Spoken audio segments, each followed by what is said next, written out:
Mula ngayong araw, hindi na armas ang ihahanda natin. Mula ngayon, wala nang makikipaggera. Imbis na armas ang ihahanda natin, mga papeles at ebidensya ang magiging sandata natin laban sa mga kalaban.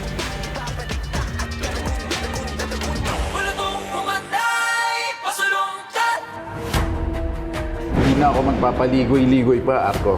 Nakikiusap ako na wag na sanang palalain pa ang tensyon sa pagitan ng pamilya nyo at ng mga Kastilyo. Para namang hindi masira ang pangalan ng Pook Paraiso at hindi na umabot sa taas. Ay, nako. Ano ba ang gagawin ko dito kay Totoy? Kung kailan naman nailatag ko na ng maayos lahat ng plano ko? Ngayon, gusto makipag-ayos sa mga kalaban niya? Paano kung tatahimikin na natin siya? Beryl, hindi natin kailangan gawin yan. Bakit naman hindi? Baka naman nauhulog ka na dyan sa Totoy na yan. Wala akong hindi gagawin para sa'yo, Totoy. Ang ayoko lang, yung makalimutan mo lahat ng pagpapahirap, pasakit, at kahayupan na ginawa ni Ruby, Dwayne, ng mga Perez Castillo sa'yo. Baka nakakalimutan mo yun. Hindi ko po makakalimutan yan. Iba talaga ang gusto mo. Yung po ang tamang gawin. Iba nga sabi ko, what Totoy wants, Totoy gets. Nandito lang naman ako para suportahan ka dahil mahal kita. Para may good news ah. Maganda talaga ang balita. Pumayag na si Tita Diamond. Tuloy na ang mediation. Ito na ang pagkakataon natin para mabago ang Pook Paraiso. Hayop ka, Ruby! Papatay kita!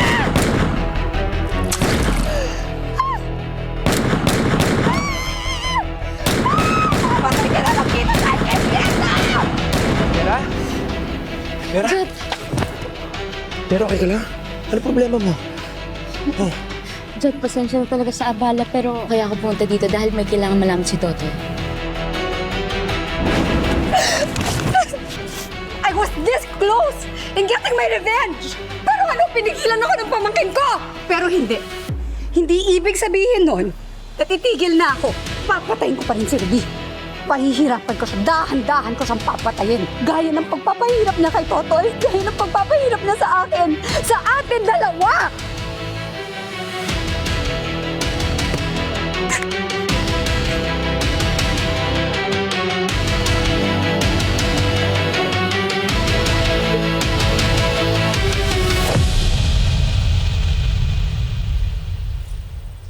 Toy? Jet, Toy. Si Piera nga pala. May kailangan daw siya sabihin sa'yo. ano yun? Narinig ko kasi ang plano ng mga ibang mga doon. Nagpaplano na sila para papagsakin ka, Totoy.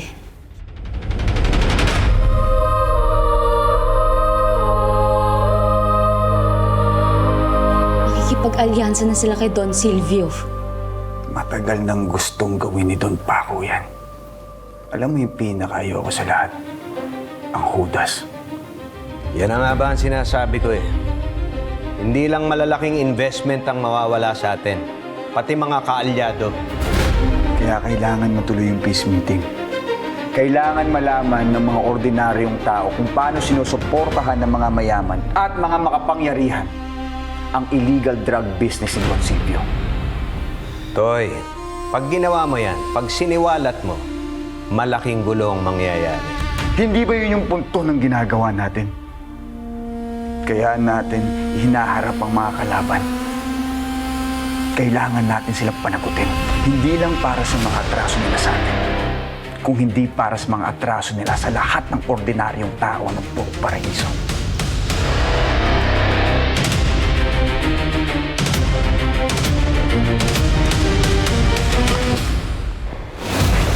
Natatakot ako para sa'yo, Totoy. Mag-iingat ka.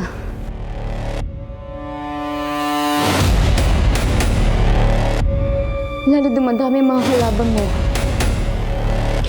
Palihim na nagmamasid sa'yo.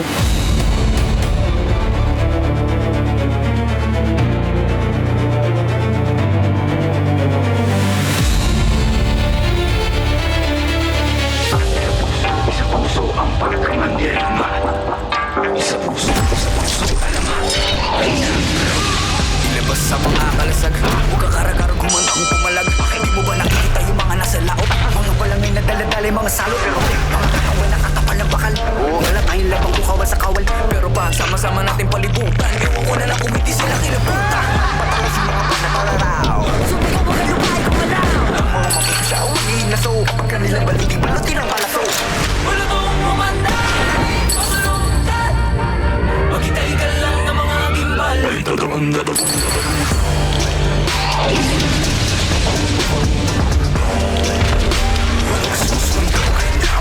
Dahil puso man dirigma, di pa siya, di pa papugo.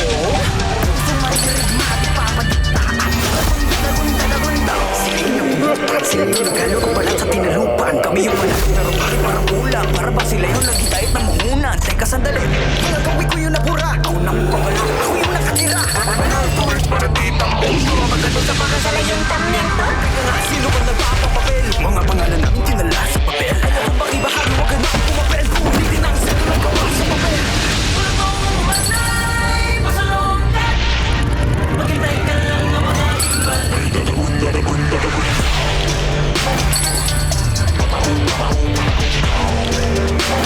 Susugaw kahit napapalo. Ay, puso man dirigma, di pa pakutsa, di pa papagong. Puso man dirigma, di pa balita. Dami mga buhay na wala sa pagkapit. Mga bayan hindi mahilig malam. Pero may dalawang lubid ang nakapuko na miti. Pagdating ng bukas, sa wakas ay nakatiwawag ay way na rin at nabong ito. Hinag sa ngaraw, sa wakas tayo rin nakasanga. Pero di natin namamalay, meron na palang ugay. Magpalit na may yaman na nako. Ngayon di mo ba nakikita yung mga naslaot? Magpunta na pa rin mga salo. Maghintay ka lang ng mga gimbal. Ay, tatagong, tatagong, tatagong.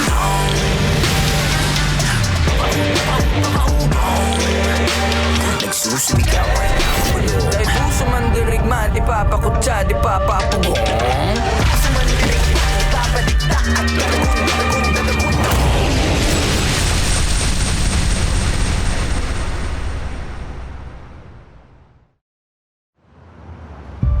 Piera, marami ng panganib ang nangyari sa buhay ko. Sa awa ng Diyos, magiging okay ako. Salamat.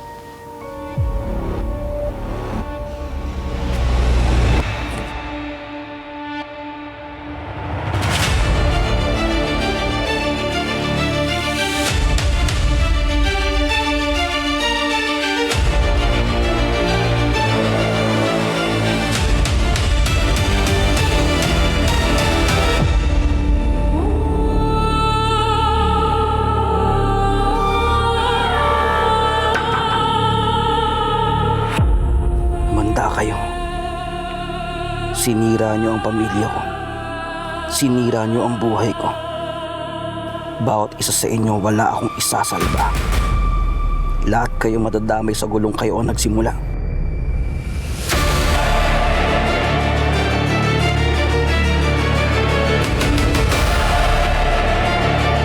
Pangako, ipaghihiganti ko kayo. Sa tamang pagkakataon, pagbabayaran nila lahat ng kahayupang ginawa nila sa inyo.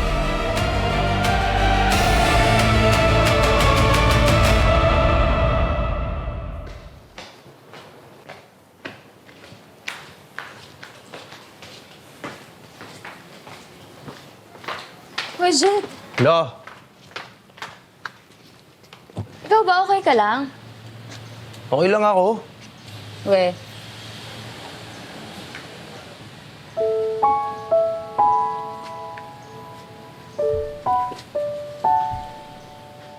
Promise, okay lang ako.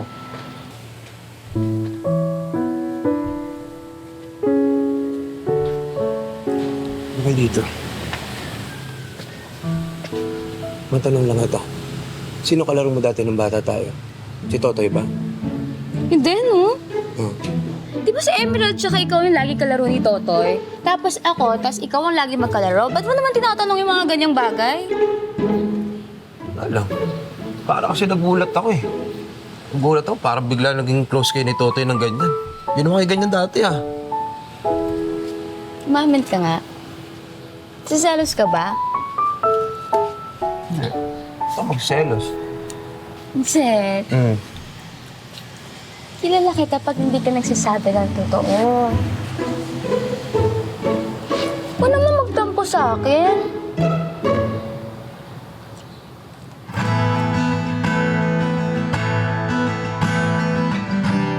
Sorry na, please.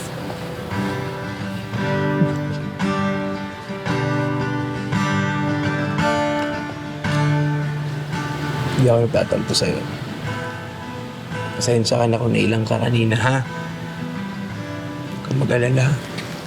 Ihahatid na kita sa inyo. At baka kung ano pa mangyari sa'yo dyan sa daan, ha? Sayang ganda mo. Sige.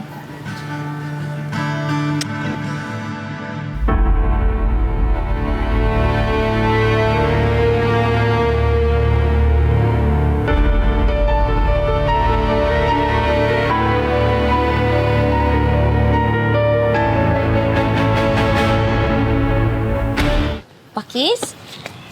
Kaya kasi may susi na motor ko. Naiwan ko ata doon. Pabili ka kita dito, ha?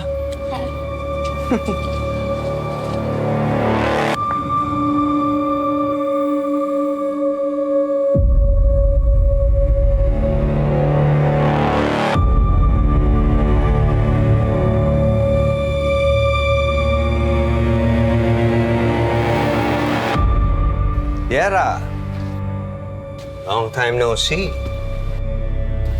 Biglaan yata ang dating mo rito. At parang concerned ka pa sa pamangking ko. Ano ba talaga ang intention mo sa pagpunta dito? Bala ko lang tulungan yung mga kaibigan ko. Yeah, right.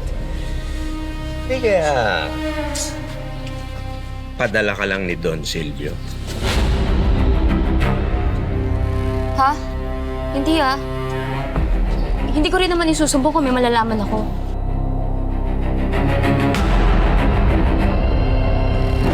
Opo ka.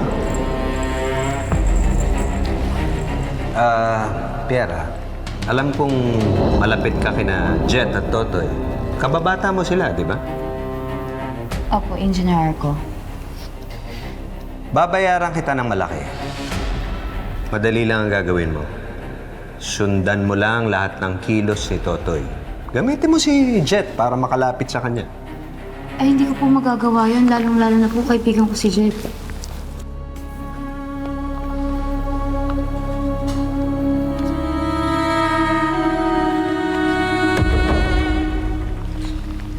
Pauna pa lang yan. Sige na. Wala namang masama sa gagawin natin eh. Walang masasaktan. Basta wala masasaktan na. Oo naman. Hindi naman ako masamang tao. Masyado.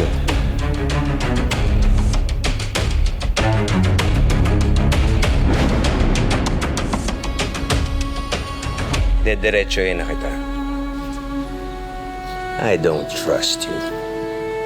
Kung dati nga, nabayaran kita para sa extra services mo. Paano ako makakasiguro na walang ibang nagbabayad ng extra services mo ngayon?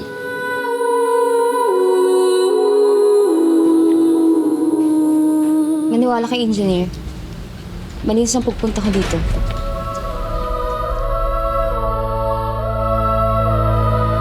It's okay. Malalaman ko rin naman ang totoo. Kaya mag-iingat ka sa mga kilos mo. I'm watching.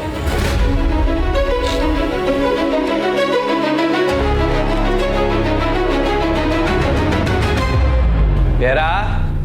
Tara! Oy, Jet! Engineer! Sige, Iya. Mauna na ako, ha? Ay na lang. Tagal mo kasi. Tara na.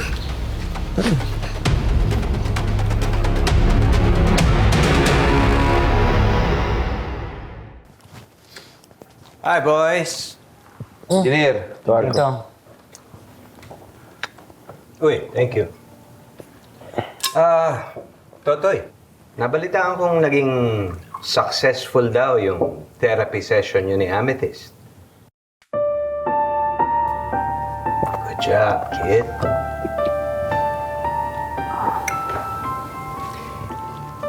I know we've all had a stressful week. Kaya naisip ko, dito muna kami matutulog ni Amethyst.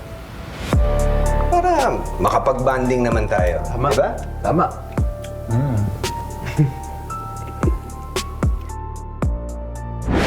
Walang pwedeng makaalam tungkol sa atin. Okay lang ba yun sa'yo? Oo naman. Mas gusto ko nga yun eh. Mas may thrill.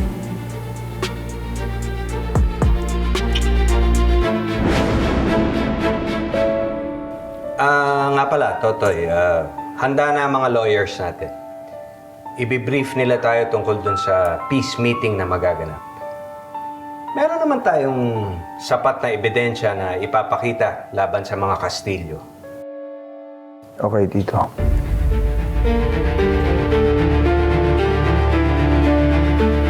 Engineer, malakas din ba yung laban nila sa atin? Sa ngayon, as you all know, kalat na ang balita nung pagsugod ni Totoy kay Dwayne sa ospital. Wala sa panig natin ng mga taga Puok Paraiso.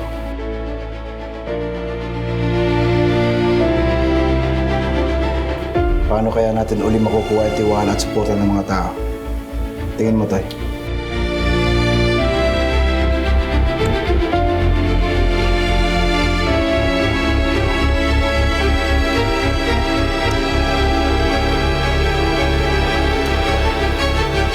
You okay, kid? Ayos lang ako, Tito Arco. Medyo masakit lang yung ulo ko. Ano ba nangyayari sa'yo, Tol? Kanina lang malakas ka pa. Yung best friend ko nga masyado maraming iniisip. Yan, tingnan mo, pati tuhod niya nangihina na. Di ba? Baka kailangan ng second session. Yan. Yun, di ba? Hindi. Baka. Totoy, I think you just need some rest.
Ginagawa mo dito?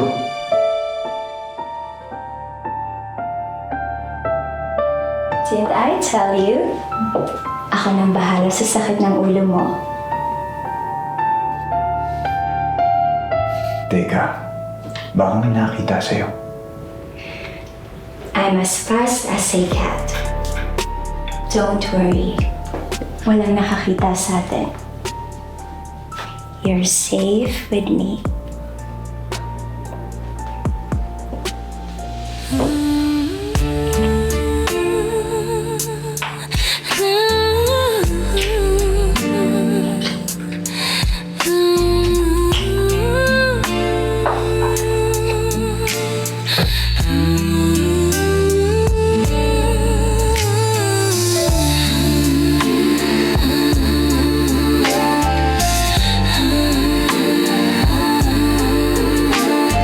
Kamusta ng pakiramdam mo? Klaro na ang pag-iisip ko. Balita ko na may problema daw kayo sa mga doon. Gusto nilang lumipat ng panig. Gusto nila kumampi kay Don Silvio. Ano nang plano mo? Wala akong pakialam sa kanila.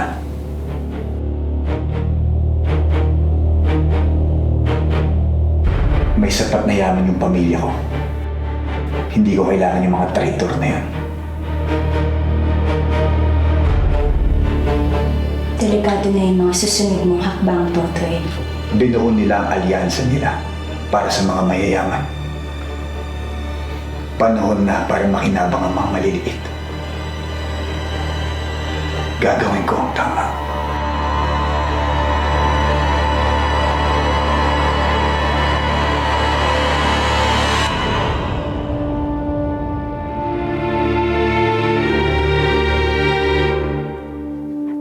Sapphire, kamusta si Totoy? Any updates? Paps, sinubukan ko namang kumbinsihin si Totoy. Pero desidido na talaga siyang bitawan ang mga doon na nagtatraidor sa kanya. Baka naman may pwede tayong gawin sa Totoy na yan.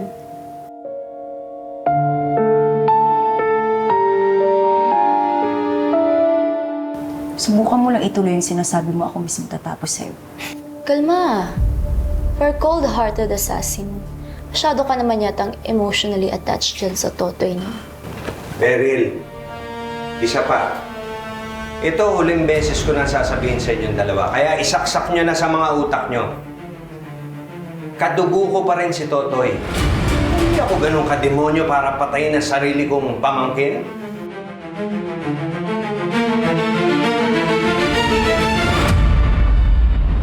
Kaya mo nang lamunin siya ng galit niya at pagpapatay ng mga kalaban niya.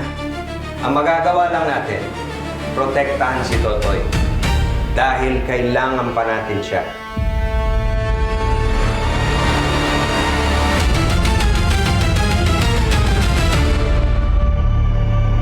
Itong choke point ang gagamitin natin para ambushin sila. They won't know what hit them. Kailangan mabilis natin sila mapatumba. Tapos, papaulanan natin sila ng mga bala.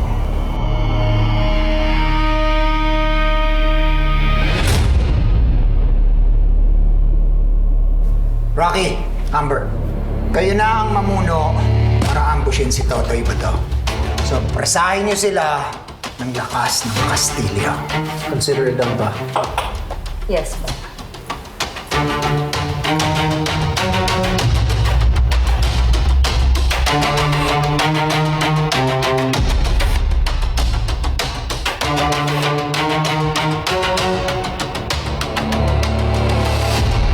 Paps, duda talaga ako sa mangyayaring paghaharap ng kampo ni Totoy at ni Congressman Dwayne.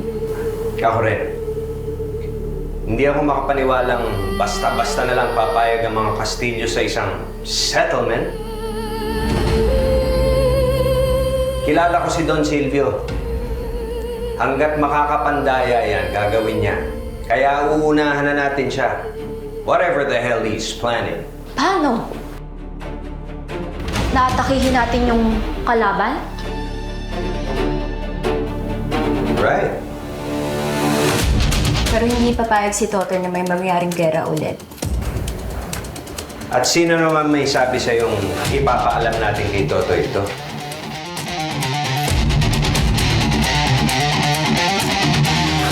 Eh, paano?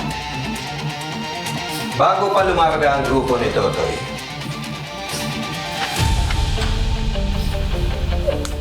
kailangan mauna na tayo dito sa choke points na siguradong gagamitin ni Don Silvio para ambushin si Totoy. At pagdating niya doon, surprise, doon natin sila atakihin. Tapos babalik sa mediation na parang walang nangyari.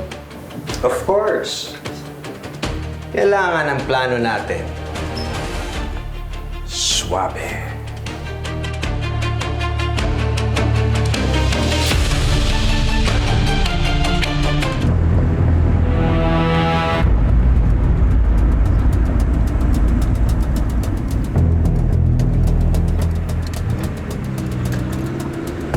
Lapit-lapit na tayo.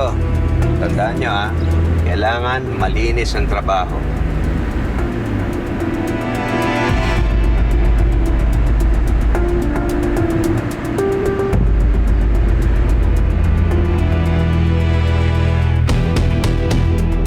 Ano? Handa na ba kayo? I'm always ready to end that brat, Totoy. Si Amber, si Rocky, okay na?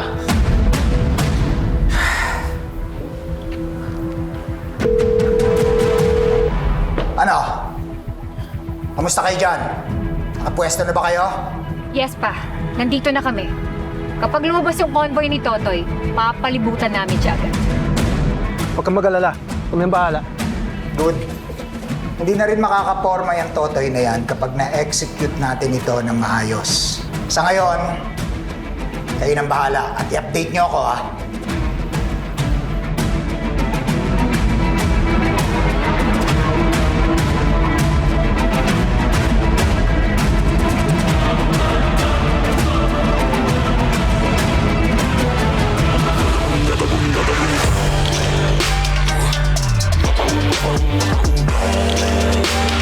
Susumigaw ka rin napapulong dahil puso man dirigma, di papakutsa, di papapugo.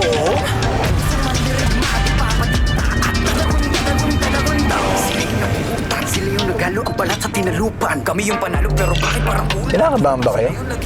Ako, tinatanong mo? Kinakabahan? Tahimik ka. Ikaw kakabahan. Hindi ako nakabahan. Mo, payapa nga ng daan eh. Baka handaan na makipag-usap ang mga Kastilyo. Mahirap paniwalaan pero baka may nilagong mangyari. Sana. You ready? Pwesto na. Sige na! Pwesto na kayo! On my signal, ha? On my signal.